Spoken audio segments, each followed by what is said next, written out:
జీవితంలో అన్నీ అనుభవించిన వారు ఆధ్యాత్మిక తత్వవేత్తలు అవుతారు. జీవితంలో ఏమీ ఆశించిన వారు ఆదిమవాసులు అవుతారు. జీవితంలో ఎవరిని శాసించిన వారు మానవ జీవితానికి అర్థము పరమార్థం ఏంటో తెలుసుకుంటారు.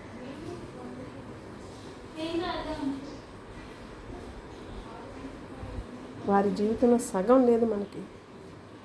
మనం అనుభవించిన కష్ట నష్టాలు బాధలు ఏమైనా ఉన్నాయంటే మనం అనుకున్న విధంగా మన వారు లేరు, అదే మనకి పెద్ద కష్టంగా ఉంది. మనకి ఏదైనా బాధగా ఉందంటే మనం ఎవరినైనా శాసిస్తే వారు మనకి తల వంచలేదు అన్న బాధే మిగిలిపోయింది.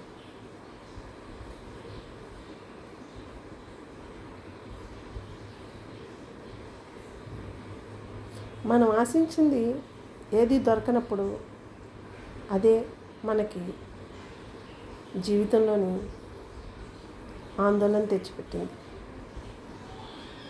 వారి జీవితానికి మన జీవితానికి నక్కకి నాగలోకానికి ఉన్నంత తేడా ఉంది కాబట్టి వారు అందరి కష్టాన్ని నష్టాన్ని బాధని గ్రహించి ఎదుటివారికి బాధ కలిగించకూడదు, ఏదైనా మనం చేసుకుంటూ పోవాలి అనుకునే స్వభావం. మనము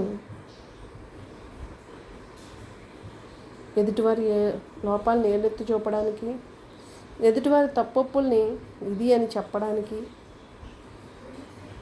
ఎదుటివారి స్వభావం నచ్చకపోతే దూషించడానికి ద్వేషించడానికే మనం ఉన్నాం.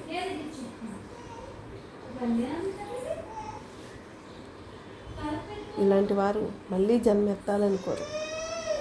ఇలాంటి స్వభావం గలవారు, మనలాంటి స్వభావం గల వారికి శరీరం పట్ల వ్యామోహమే పోలేదు. ఇంకా ఆత్మచింతన ఎక్కడ, ఆధ్యాత్మిక తత్వ చింతన ఎక్కడ? ఎందుకంటే ఈనాటి సమాజం అంతా కూడా కుళ్ళుతో, కల్మషమైన మనసులతో, అహంకార మమకార వికారాలతో నిండిపోయింది. అదే సరైన విధానం అనుకుని మాయలో బతుకుతున్నాం.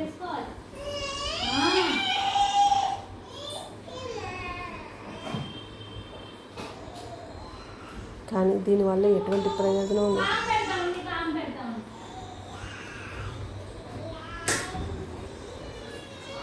ఒక్కరోజు అదే పనిగా ఆలోచిస్తే తలనొప్పి మొదలవుతుంది.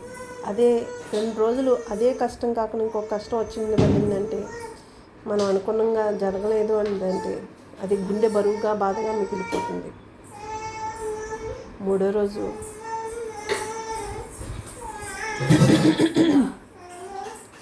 అదే ఆలోచనలతో కాకుండా ఇంకొకటి వచ్చి మీద పడింది అంటే కడుపులో మంట మొదలవుతుంది.